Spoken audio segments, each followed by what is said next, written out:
Good morning. Today is 13 October 2016 and we are going to discuss the articles of The Hindu.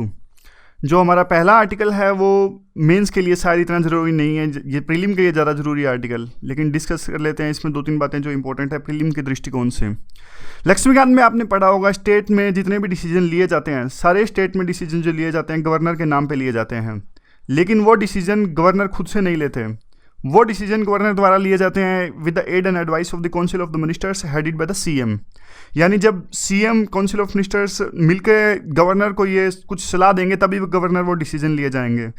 यानी कहने का मतलब ये है जो गवर्नर हैं वो हमारे नॉमिनल एग्जीक्यूटिव्स हैं और सीएम हैं वो रियल एग्जीक्यूटिव हैं। ऐसा होता है। देखिए कई बार ये प्रीलिम में साफ साफ क्वेश्चन आता है कि कई जो है इसमें कंफ्यूज हो जाते हैं, क्या गवर्नर एग्जीक्यूटिव हैं? यस, गवर्नर एग्जीक्यूटिव हैं, लेकिन वो नॉमिनल एग्जीक्यूटिव हैं। सारे डिसीजन तो उनके नाम पर ही लिए जाते हैं, लेकिन तब लिए जाते हैं जब with the aid and advice of the CM. अब देखिए तमिलनाडु में एक अजीबोगरीब सिचुएशन पैदा हो गई है। सिचुएशन क्या है, जयललिता जो है, जो चीफ मिनिस्टर है तमिलनाडु की, वो इन दिनों बीमार पड़ गई हैं। तो वो हॉस्पिटल में है अभी, तो हॉस्पिटल में है तो डिसीजन कौन लेगा? यानी अब सारे के सारे जो स्टेट में जो डिसीजन लिए जाते हैं, जो एडवाइस दी जाती है गवर्नर को डिसीजन लेने में, वो एडवाइस कौन देगा? यानी कि पूरा का पूरा जो स्टेट का काम है वो ठप पड़ गया है। तो आप देख लीजिए, उन्होंने कोई सक्सेसर भी नहीं बताया। यानी बीमार होने से पहले उन्होंने ये भी नहीं कहा कि कौन सक्सेसर होगा, कौन मेरे अनुपस्थिति में सारे के सारे डिसीजंस लेगा।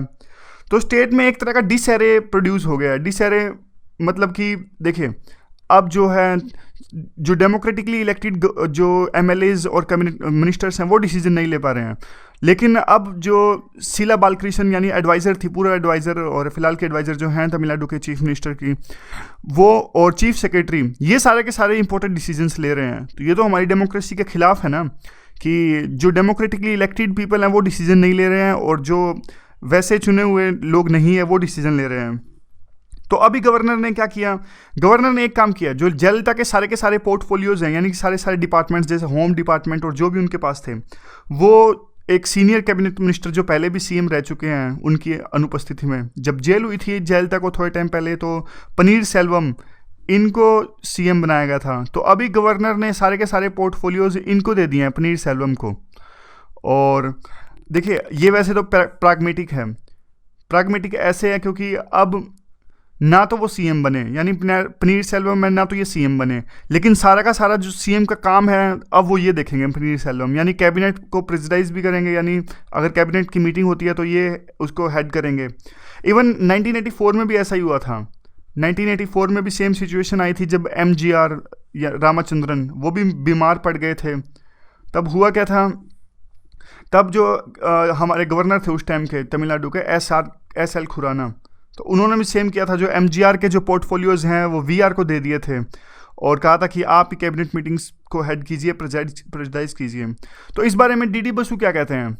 डीडी बसु बहुत ही अच्छा इस बारे में लिखते हैं। वो कहते हैं कि देखिए अगर जो गवर्नर सीएम के पोर्टफोलियोज अगर उनकी टेम्परेरी इलनेस या एब्सेंस में किसी और मिनिस्टर को दे दिए जाते हैं तो रूल नंबर 166(3) के तहत वही अब सीएम का काम करेंगे सारा का सारा। और सीएम का काम क्या होता है? सीएम का काम क्या होता है? अपने जो जितने भी डिसीजन उनके द्वारा लिए जाते हैं वो गवर्नर को कम्युनिकेट करता है, यानी communications of all the decisions taken by him to the governor. ये होता है आर्टिकल नंबर 167(a) के तहत। अब क्या होगा, वही कैबिनेट मिनिस्टर जिनको पोर्टफोलियोज दिए गए हैं वही सारे डिसीजंस गवर्नर को कम्युनिकेट करेंगे इस आर्टिकल के तहत में। अब एक और आर्टिकल है, उस आर्टिकल का नाम है 174(2)(6). अब इसमें वही कैबिनेट मिनिस्टर अब हाउस को डिजोल्व भी कर सकते हैं, यानी गवर्नर को रेकमेंड कर सकते हैं कि हाउस को जो डिजोल्व कर दिया जाए, असेंबली को डिजोल्यूशन कर दिया जाए। हमारे देखिए कॉन्स्टिट्यूशन मेकर्स थे, जो कॉन्स्टिट्यूशन में उन्होंने कई जगह एम्बिग्यूटी छोड़ दी और कई जगह कॉन्स्टिट्यूशन साइलेंट है कई चीज़ों पर।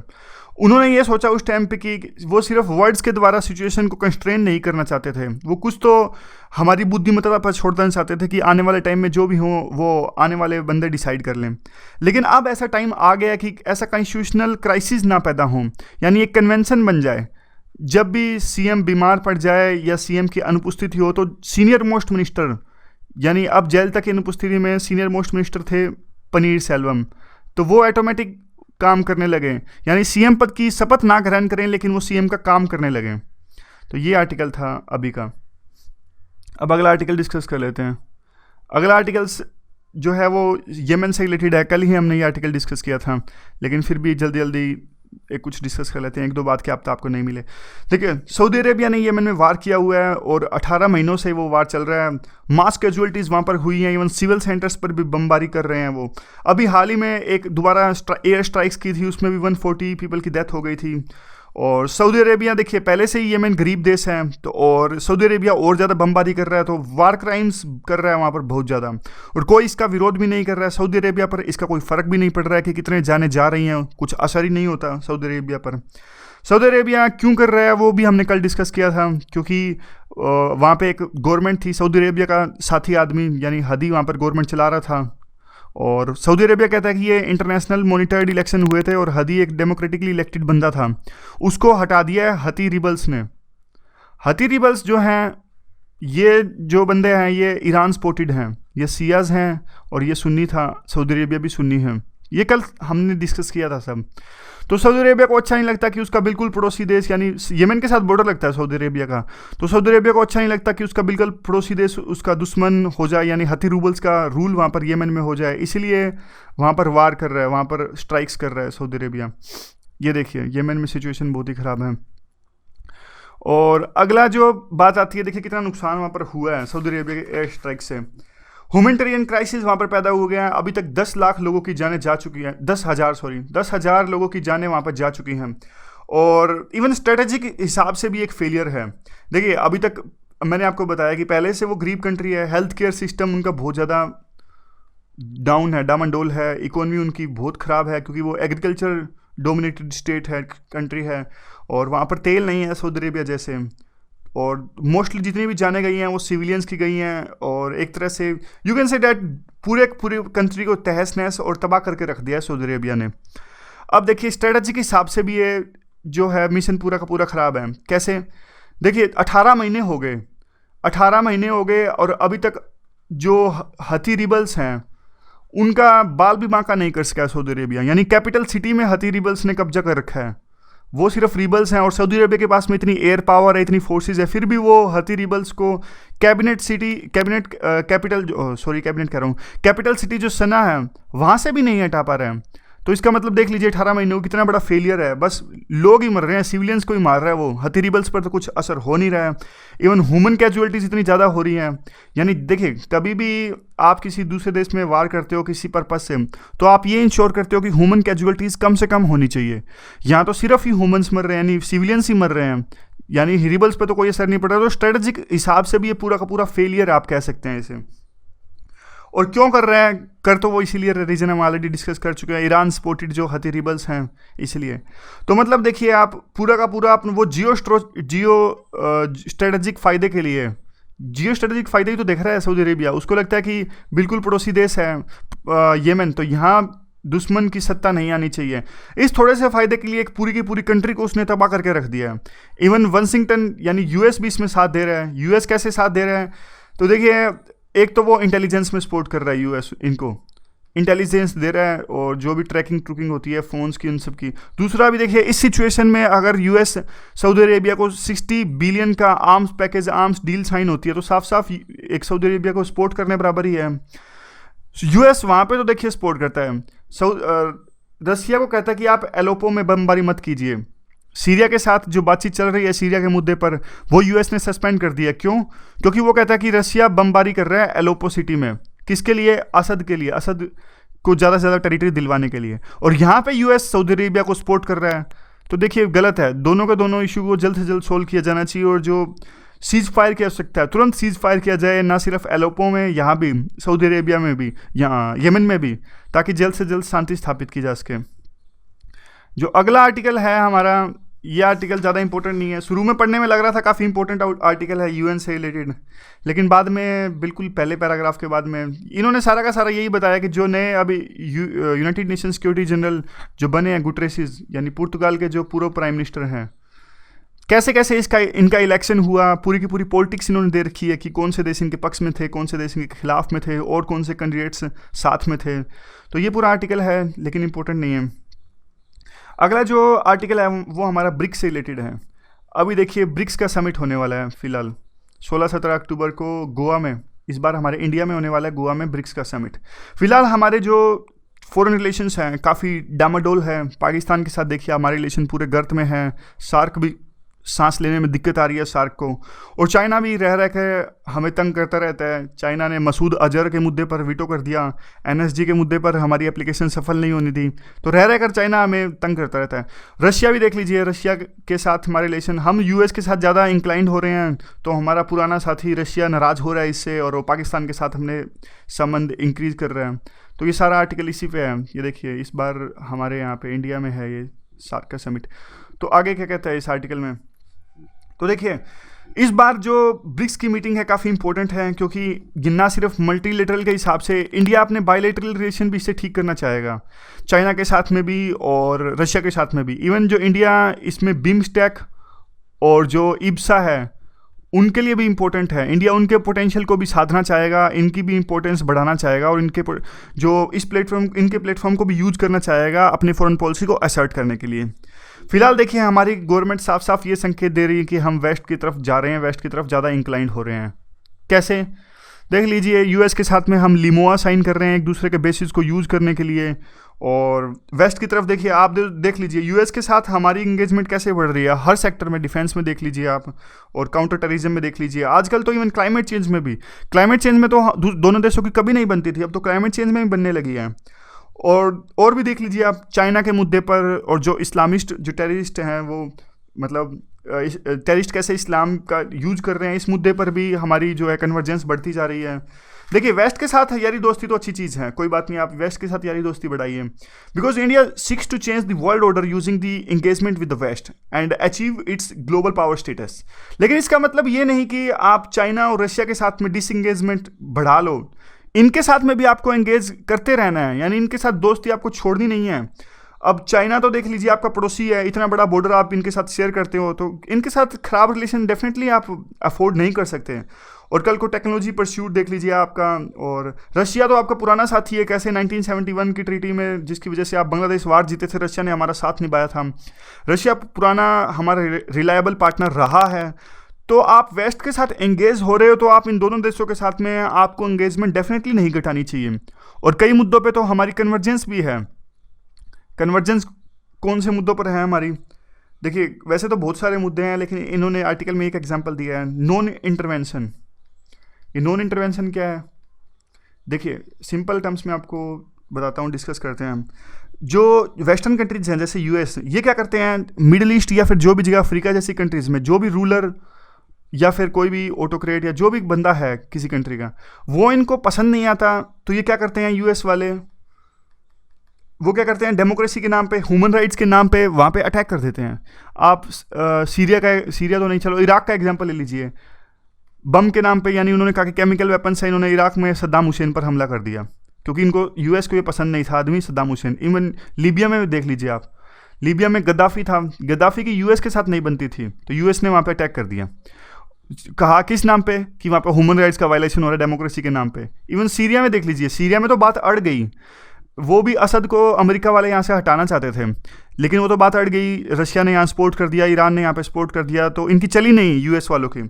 तो इंडिया भी कहता है ये गलत है, इंडिया कहता है किसी की देश के अंदर दखल नहीं देना भाई, ये सोवरेनिटी के खिलाफ है, वहाँ दखल नहीं देना। तो इंडिया बार बार यही बात कहता है, तो इस मुद्दे पर इनकी कन्वर्जेंस है। देखिए जो वेस्ट वाले कंट्रीज़ हैं ना, अपने साथी स्टेट्स के खिलाफ कुछ नहीं बोलते। आप एग्जांपल ले लीजिए सऊदी अरेबिया का, सऊदी अरेबिया तो डेमोक्रेसी भी नहीं है, बहुत बड़ा ऑटोक्रेटिक रूल आप कह सकते हैं। वहाँ भी अभी भी आजकल भी कोड़े मारने की सज़ा होती है, कोड़ी मारने की सज़ा तो मेडिवल टाइम में होती थी, वहाँ भी ह्यूमन राइट्स का इतना ज़्यादा वायलेशन होता है। तो यहाँ अमेरिका कुछ नहीं बोलता, यहाँ तो सऊदी अरेबिया को अपना पक्का दोस्त बना रखा है। इवन इंडो चाइना रशिया ये सब इस चीज़ के खिलाफ हैं, इंडिया चाइना रशिया इस चीज़ के खिलाफ हैं। और इस मुद्दे पर जो अभी ब्रिक्स का समिट हो रहा है, इंडिया ज़्यादा से ज़्यादा चाहेगा कि इस प्लेटफॉर्म को कैसे यूज किया जाए। चाइना के साथ में जहाँ भी रिलेशंस को, बायलैटरल रिलेशंस को अच्छा करने की गुंजाइश है, इंडिया चाइना के साथ उस मैटर में, उस स्पेसिफिक सेक्टर में अपने रिलेशंस को अच्छा करना चाहेगा। इवन रशिया को भी रीएश्योर करना चाहेगा। इस ब्रिक्स के बाद में इंडिया रशिया का एक एनुअल समिट होता है हर साल, वो भी है। इवन रशिया को भी इंडिया एश्योर करना चाहेगा कि भाई कि आपके साथ जो रिलेशन है वो यूएस के साथ में कुछ लेना देना नहीं है, यानी आपके साथ रिलेशन पहले भी अच्छे थे और आज भी अच्छे हैं। हमारी जो नज़दीकी यूएस के साथ बढ़ रही हैं, इसका मतलब ये नहीं है कि हमारी आपके साथ घट रही हैं। तो इंडिया इस प्लेटफॉर्म पे रशिया को ये एश्योर करना चाहेगा। और अब देखिए इसके बाद में बिम्स्टेक जो है, बिम्स्टेक की तरफ भी अब ब्रिक्स के साथ में हम बिम्स्टेक की मीटिंग करवा रहे हैं, और ये भी हमने काफ़ी बार 3-4 बार हमने डिस्कस कर लिया। क्यों करवा रहे हैं? क्योंकि पाकिस्तान सार्क में है और सफल नहीं होने देना चाहता। तो इंडिया का ना रील एलोकेशन हुआ है यहाँ पे। पहले इंडिया की जो नेबरहुड फर्स्ट की पॉलिसी थी, इंडिया नेबरहुड फर्स्ट को साधना चाहता था सार्क के थ्रू में, यानी जैसे ही मोदी ने अपनी शपथ ली प्राइम मिनिस्टर की, तो उन्होंने क्या किया, उन्होंने सारे सार्क कंट्रीज़ को बुला लिया ताकि नेबरहुड फर्स्ट पे जोर दिया जा सके। क्योंकि इंडिया की डेवलपमेंट के लिए और इंडिया के एज ए रीजनल पावर उभरने के लिए उनके नेबर्स के साथ में रिलेशन अच्छा होना बहुत ज़रूरी है। लेकिन अब इंडिया को ऐसा लगा कि नेबरहुड फर्स्ट की जो पॉलिसी है वो सार्क के थ्रू नहीं, बिम्स्टेक के थ्रू साध सकते हैं। यानी एक शिफ्ट देखने को मिल रहा है यहाँ पे। नेबरहुड फर्स्ट तो है, लेकिन वो अब सार्क के थ्रू नहीं, बिम्स्टेक के थ्रू साधेंगे हम। ईस्ट की तरफ ध्यान ज़्यादा बढ़ रहा है, ये भी हमने कल डिस्कस किया था। तो एक आप कह सकते हैं एक सिंक्रोनाइजेशन देखने को मिल रहा है यहाँ पे। किन किन के बीच में सिंक्रोनाइजेशन देखने को मिल रहा है? देखिए, एक तो नेबरहुड फर्स्ट पॉलिसी है, यानी नेबरहुड फर्स्ट। दूसरा है जो हमारा ग्लोबल पावर बनने के जो एस्पायरेशंस हैं, ग्लोबल एस्पायरेशंस।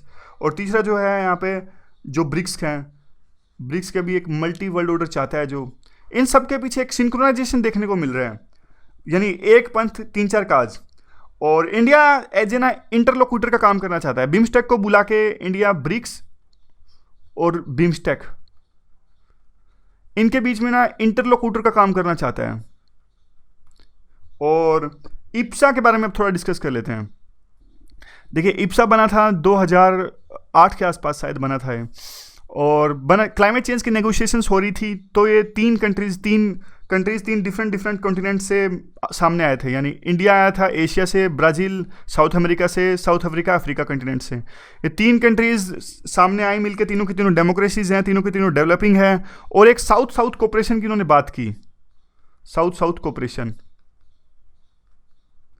तो इंडिया के लिए इप्सा बहुत अच्छा प्लेटफॉर्म है। क्यों? क्योंकि इसमें चाइना नहीं है। यानी ब्रिक्स में देख लीजिए, ब्रिक्स में क्या है? ब्रिक्स में चाइना है। चाइना जहाँ भी आता है सारी की सारी पब्लिसिटी खा जाता है, अपनी लीडरशिप स्किल्स चलाता है। और किसी भी ऑर्गेनाइजेशन देख लीजिए आप, ब्रिक्स देख लीजिए, इवन एससीओ देख लीजिए। एससीओ में तो इंडिया अभी आया है, लेकिन और भी कोई ऑर्गेनाइजेशन देख लीजिए, वहाँ जहाँ चाइना होता है सिर्फ चाइना को लाइमलाइट मिलती है। चाइना आप कह लीजिए सलमान खान की तरह है, और इंडिया रणबीर कपूर की तरह है। रणबीर कपूर की वैसे तो अच्छी खासी चलती है, लेकिन सलमान खान के आगे नहीं चलती। अब इंडिया देखिए, इप्सा एक अच्छा प्लेटफॉर्म है इंडिया की लीडरशिप दिखाने के लिए, लेकिन एक फेलियर सा उभर कर आ रहा है। पिछले कुछ साल में कुछ एक ज़्यादा खास रेलेवेंस और इंपॉर्टेंस देखने को नहीं मिल रही है। देखिए, इंडिया ने बनाया तो था इप्सा को ब्रिक्स चाइना को काउंटर करने के लिए, यानी इप्सा काउंटर करेगा चाइना को ब्रिक्स से। पहले देखिए जो ब्रिक्स था ना, सिर्फ ब्रिक था ये। साउथ अफ्रीका बाद में आया था इसमें 2010 में। तो चाइना बहुत चालाक कंट्री है, चाइना ने चालाकी खेली। तो ये पहले सिर्फ ब्रिक था, और ब्रिक और इप्सा आप कह सकते हैं कि एक दूसरे के राइवल थे। राइवल तो नहीं कह सकते, लेकिन यूँ कह सकते हो कि इंडिया चाहता था कि इप्सा ज़्यादा डेवलप करे, क्योंकि यहाँ पे इंडिया की चलती थी। अब चाइना ने क्या चालाकी खेली, जो साउथ अफ्रीका है, साउथ अफ्रीका को भी यहाँ बुला लिया ब्रिक्स में, यहाँ बुला लिया, ब्रिक्स में बुला लिया। तो अब ये हो गया बाद में ब्रिक्स। तो अब देखिए, 2 ऑर्गेनाइजेशंस, एक में 5 और 3 बंदे सेम, तो डेफिनेटली ऑफकोर्स मतलब ये तो साफ ही है ना, ब्रिक्स की ज़्यादा इंपॉर्टेंस होगी, इप्सा की रेलेवेंस फिर ख़त्म सी होगी। तो अब क्या है, अब राइटर एक सोल्यूशन दे रहे हैं। राइटर कह रहे हैं कि देखिए, ये तो साफ है कि इप्सा की थोड़ी रेलेवेंस खत्म हो रही है, तो इंडिया इसकी रेलेवेंस कैसे बढ़ा सकता है? इप्सा में सारे के सारे कंट्रीज इक्वल हैं। इसका फ़ायदा ये है, इसकी इंपॉर्टेंस ऐसे बढ़ाई जा सकती है कि यूएसए और जर्मनी 2 और इन्वाइट किए जाएँ इसमें एंगेजमेंट के लिए। और क्यों? देखिए, यूके है, यूएसए है जो हमारा नॉर्थ अमेरिका से है, यानी एक और कॉन्टिनेंट है होगा, और जर्मनी है वो यूरोप से है। यानी ये 5 कॉन्टिनेंट हो जाएंगे, 5 कंट्रीज हो जाएंगे, तो इप्सा की इंपॉर्टेंस ऑटोमेटिक बढ़ जाएगी। तो इससे अब देखिए, ब्राज़ील और साउथ अफ्रीका के रिलेशंस भी चाइना के साथ कोई खास अच्छे नहीं हैं। इकोनॉमिक मैटर में उनके साथ में काफ़ी डिफरेंसेस हैं। चाइनीज़ जो अपना सस्ता माल हर जगह बेच देते हैं, इवन ब्राज़ील में उनकी इकोनॉमी डाउन है, और चाइनीज़ ने भी एक अहम भूमिका वहाँ पे अपने माल को भेजकर निभाई। छोटे छोटे सस्ते खिलौने वहाँ पर भेज देते हैं हर जगह पे। और जो ब्राज़ील के नए प्रेसिडेंट हैं, वो टैमर, वो भी अब यूएस के साथ रिलेशन बढ़ाने में ज़्यादा नज़र आते हैं, ज़्यादा इंक्लिनेशन उनकी ये है कि पुराने पार्टनर, ट्रेडिशनल पार्टनर यूएस की तरफ जाया जाए। और ये तो देखिए इप्सा के लिए और भी अच्छा होएगा। और इप्सा एक नॉर्थ और साउथ के बीच में जो डिवाइड है, नॉर्थ में आती हैं जो हमारी वेस्टर्न कंट्रीज हैं, ऊपर ऊपर की अमीर देश, और साउथ में आती हैं जो थोड़े डेवलपिंग कंट्रीज, नीचे के देश, अफ्रीका, एशिया के, साउथ अमेरिका, इनके देश। तो इप्सा एक ब्रिज का काम कर सकता है इन दोनों के बीच में, यानी जो डिफरेंसेस हैं काफ़ी मुद्दों पर, क्लाइमेट चेंज के मुद्दों पर और डब्ल्यूटीओ के मुद्दों पर, इनके बीच में एक डिफरेंसेस साधने का काम कर सकता है और डाइल्यूशन ला सकता है उनके बीच में। जो हमारा अगला आर्टिकल है वो हमारा कल हमने डिस्कस किया था थोड़ा बहुत कि कॉन्ट्रैक्ट थ्योरी है क्या, और इसके मुद्दे पर अभी नोबेल प्राइज़ फिलहाल मिला है। देखिए 2000 कंटेक्स्ट का, इसमें कंटेक्स्ट ये है कि नोबेल प्राइज़ ये है डेफिनेटली। और 2008 में क्या हुआ, 2008 में जब फाइनेंशियल क्राइसिस आए थे, फाइनेंशियल क्राइसिस की शुरुआत हुई थी लेमन ब्रदर्स से। लेमन ब्रदर्स का जो बैंक था वो फाल हो गया था और लोगों को डर लगा था, लोगों ने अपना पैसा सारे बैंक से निकालना स्टार्ट कर दिया। तो एक 2008 फाइनेंशियल क्राइसिस की शुरुआत आप यहाँ से कह सकते हैं। अब देखिए एक तरफ तो बैंक गिर रहा है यहाँ पर, यानी बैंक फाल हो रहा है, लॉस हो रहा है बैंक को बहुत ज़्यादा, और दूसरी तरफ ऐसी सिचुएशन में जो बैंकर हैं, बैंकर मतलब वो लोग होते हैं जो बैंक चलाते हैं, बैंक जैसे अपनी अंद्रुति मैम है अभी एसबीआई की, ये बैंकर हैं। और इवन जो पीओ होते हैं, प्रोबेशनरी ऑफिसर, आईबीपीएस जैसे एग्जाम जो क्लियर करके लगते हैं, वो भी बैंकर आप कह सकते हैं उनको भी, लेकिन ये छोटे बैंकर हैं, ये कुछ पॉलिसी नहीं बनाते। अब क्या है, उस टाइम पे देखिए एक तरफ तो बैंक को लॉस हो रहा है इतना ज़्यादा, ऊपर से इनको मिल रहा है बोनस, इनको बढ़ता ही जा रहा है। तो ये कैसे, वहाँ तो बैंक का लॉस हो रहा है, उनको बोनस मिल रहा है। देखिए बोनस जो होता है वो एक कॉन्ट्रैक्ट का हिस्सा होता है, और कॉन्ट्रैक्ट पहले से डिसाइडेड होता है, बिफोर हैंड डिसाइडेड होता है कि आपको इतनी सैलरी मिलेगी, इतना बोनस मिलेगा इस टाइम पर। तो अब कुछ नहीं किया जा सकता, यानी बैंक का लॉस हो या फ़ायदा हो, उनको तो बोनस मिलेगा ही मिलेगा। तो इसलिए उनको बोनस मिल रहा था। तो क्या ये गलत है? तो देखिए गलत तो है, अगर गलत है तो इसको चेंज कैसे करेंगे? जिनको नोबेल प्राइज़ मिला है अभी बंदों को, होर्ट और दूसरे बंदे थे होमस्ट्रोम, इन्होंने इसी दिशा में काम किया है। मतलब उन्होंने की जो कॉन्ट्रैक्ट थ्योरी है इसी से रिलेटेड है कि जो एम्प्लॉई का बोनस मिलता है, कैसी सिचुएशन में कैसा बोनस मिलना चाहिए, यानी अगर बैंक फॉल कर रहा है, उसको लॉसेज हो रहे हैं, तो उनको बोनस नहीं मिलना चाहिए। तो ऐसी सिचुएशंस में ही इसी दिशा में इन्होंने काम किया जो जिनको नोबेल प्राइज़ मिला है। अब देखिए कॉन्ट्रैक्ट होता क्या है, कॉन्ट्रैक्ट हमने कल भी डिस्कस किया था। तो कॉन्ट्रैक्ट क्या होता है, ये होता है कंपनी और एम्प्लॉयज़ के बीच में, कंपनी और एम्प्लॉयज़ के बीच में ये होता है, यानी कितनी सैलरी मिलेगी, किस सर्कमस्टेंसेस में मिलेगी, और बोनस कितना मिलेगा, इंसेंटिव कितना मिलेगा, प्रमोशन कितना कैसे होगा, ये सब चीज़ें कॉन्ट्रैक्ट का हिस्सा होती हैं, कॉन्ट्रैक्ट का पार्ट होती हैं। और बैंक के जो शेयर होल्डर्स होते हैं, देखिए बैंक के भी तो शेयर होल्डर्स होते हैं। जैसे ऐसे एसबीआई का एग्जांपल ले लीजिए आप, एसबीआई में क्या है, 50% से ऊपर जो हिस्सेदारी है वो गवर्नमेंट की है, और बाकी या तो जनता की होएगी, पीपल की होएगी, या फिर किसी और की भी। अब शेयर होल्डर क्या करते हैं, शेयर होल्डर थोड़ी बैंक चलाते हैं, यानी अब गवर्नमेंट के तो कोई डायरेक्टर होगा वो अपॉइंट कर देगी, या फिर जो जनता है, जनता भी तो इसमें पार्ट होती है, एसबीआई में जनता की भी हिस्सेदारी है, उनके भी शेयर हैं। लेकिन अब वो थोड़ी बैंक चलाते हैं, डे टू डे ऑपरेशंस के लिए तो बैंक यही चलाएंगे, बैंकर ही चलाएंगे। तो इनके लिए, इसके लिए इनको सैलरी मिलती है। अब बात आती है सैलरी कितनी होनी चाहिए। देखिए 3-4 तरह से हम इसकी मॉडल डिस्कस कर लेते हैं, कितनी सैलरी इनकी होनी चाहिए। एक तो अगर इनकी सैलरी फिक्स होएगी, फिक्स सैलरी होएगी तो इनको कोई मोटिवेशन नहीं मिलेगा। आप देख लीजिए गवर्नमेंट जॉब्स में, देख लीजिए क्या दिक्कत है। गवर्नमेंट जॉब्स की सबसे बड़ी दिक्कत ये है कि यहाँ पे जो सैलरी है वो फिक्स होती है, तो इसलिए कंपनीज जो एम्प्लॉयज़ हैं उनको कोई मोटिवेशन मिलता नहीं है। दूसरा, तो क्या बैंक की जो सैलरी है वो शेयर प्राइस के हिसाब से डिसाइड हो जाए, यानी अगर आप एग्जांपल ले लीजिए, एचडीएफसी का शेयर फिलहाल है 200 का रेट है इसका, अगर ये इसका रेट बढ़ के 300 हुआ तो उसी हिसाब से, उसी प्रोपोर्शन से आपकी सैलरी भी बढ़ जाएगी, यानी शेयर प्राइस के प्रोपोर्शन में मान लीजिए। तो इसमें भी दिक्कत है।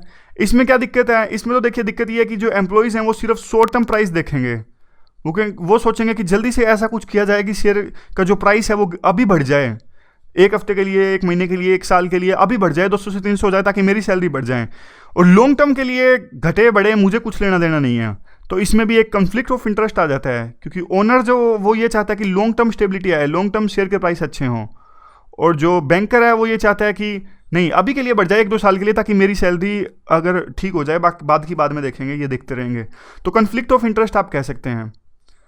और तीसरा जो है, कई चीज़ें तो ऐसी हैं जो मेजर भी नहीं की जा सकती। अब देखिए टीचर का काम है, टीचर की आउटकम थोड़ी मेजर की जा सकती है।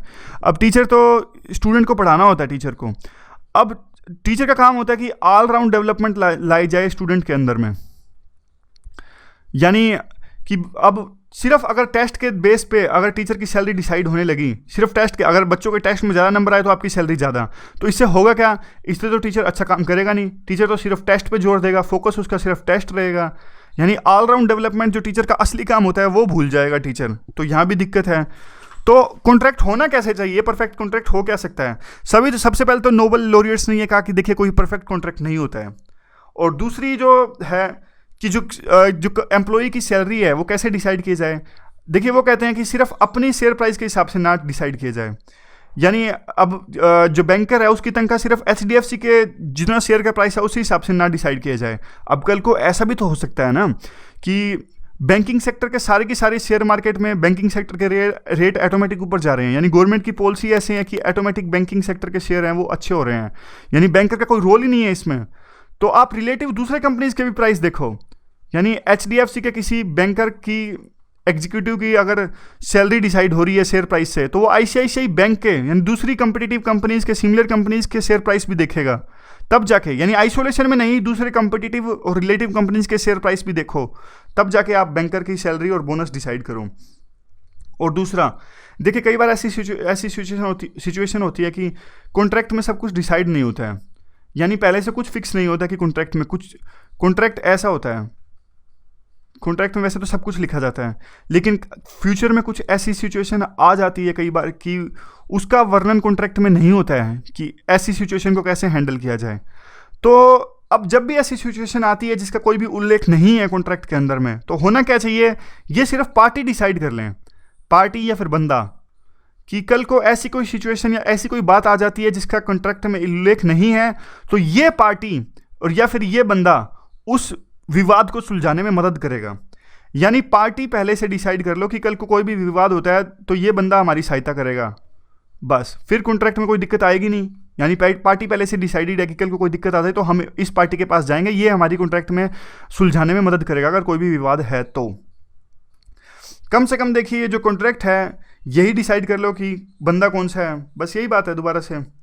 और जो बैंक, जहाँ देखिए एक और बात, तीसरी जो बात है यहाँ पे, अगर बैंक अच्छा परफॉर्म कर रहा है, अगर बैंक को फ़ायदा हो रहा है, तो सारे के सारे जो डिसीजन लिए जाने चाहिए बैंकर के द्वारा, यानी राइट्स में उनकी चलनी चाहिए, उनके राइट्स ज़्यादा होने चाहिए।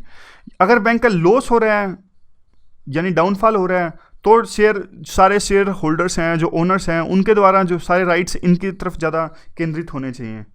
और आउटकम है वो आउटकम भी, जैसे अब इन्होंने ही कहा था कि अगर बैंक को फ़ायदा हो रहा है तो बोनस मिलना चाहिए, अगर बैंक को नुकसान है, एडवर्स सिचुएशन में है, तो जो उनकी सैलरीज हैं, बोनस हैं, वो स्लैश किए जाने चाहिए, कम किए जाने चाहिए। अब अमेरिका वाले अब जाग गए हैं, यानी उस टाइम तो नहीं पता था, अब अमेरिका वाले को धीरे धीरे समझ में आ रहा है। तो अब वो क्या कर रहे हैं, अब बैंकर्स की तनख्वाह आउटकम के हिसाब से तय कर रहे हैं, यानी सैलरी कम कर रहे हैं अगर बैंक लॉस में है तो। लेकिन पनिशमेंट अभी भी नहीं दी जा रही है, यानी कुछ नहीं, अगर लॉस होता है तो भी कोई फ़र्क नहीं पड़ रहा। तो बैंकर का भविष्य, बैंकिंग जो उनकी परफॉर्मेंस है, बैंक की परफॉर्मेंस है, उससे जुड़ना ही चाहिए। और एक जो इंपॉर्टेंट बात थी इसमें, चौथी बात, वो ये थी मोरल हजार्ड और कंप्लीट इंश्योरेंस प्रोडक्ट। ये क्या है? देखिए आप ये तो इंडिया में बहुत होता है, आपने भी ये देखा ही होगा, प्रैक्टिकल चीज़ है। तो अगर किसी ने कार खरीद रखी है, उसका इंश्योरेंस करवा रखा है, तो अगर देखिए इंश्योरेंस में उसको पहले से ये पता है, इंश्योरेंस में उसको पहले से ही पता है अगर कार चोरी हो गई, कोई भी टूट फूट हो गई, तो इंश्योरेंस कंपनी सारा का सारा पैसा दे देगी। तो वो क्या करेगा, कार की केयर ही नहीं करेगा, वो अच्छे से कार को लॉक नहीं लगाएगा, अच्छे से अच्छी जगह पार्क नहीं करेगा, क्योंकि उसको पता है अगर कार का लॉस भी हुआ तो सारा का सारा पैसा तो इंश्योरेंस कंपनी दे ही देगी। तो होता क्या है, इंडिया जैसे कंट्री में, तो हमारे देश में तो क्या होता है, जानबूझ के चोरी करवा देते हैं, पुरानी कार है चोरी करवा दी, नई कार ले लेंगे। तो ये गलत है। जिन्होंने नोबेल प्राइज अभी जीता है, नोबेल जो लॉरिएट्स हैं, हार्ट और होमस्टॉर्म, इन्होंने कहा कि जो कार ओनर है उसका भी कुछ ना कुछ रोल होना चाहिए, यानी उसका भी कुछ इंसेंटिव या मोटिवेशन होना चाहिए ताकि वो कार के केयर रखे और कार को चोरी होने से बचाए। यानी सारा का सारा पैसा उसे नहीं मिलना चाहिए, इस तरफ उनका ध्यान दिया है इन्होंने। तो ये सारी की सारी, देखिए ये सब बातें आप सोचते होंगे कि आजकल तो इंश्योरेंस कंपनी कर ही रही हैं, तो ये रिसर्च आज की थोड़ी रिसर्च है इनकी रिसर्च 70-80 के दशक की है। तो यानी 70-80 से पहले चीज़ें नहीं होती थी। आप कह सकते हैं इनकी रिसर्च के बाद ही अब इंश्योरेंस कंपनी संभल गई हैं। तो मतलब ये आज का ऐसा नहीं है कि आजकल में पिछले 1-2 सालों में इन्होंने रिसर्च करी, उनकी रिसर्च बहुत पुरानी रिसर्च है, तभी जाके आजकल इंश्योरेंस कंपनी सुधर गई हैं और सारे चेंज अभी देखने को भी मिल रहे हैं। तो ये सारा का सारा आर्टिकल था। Thanks very much for listening.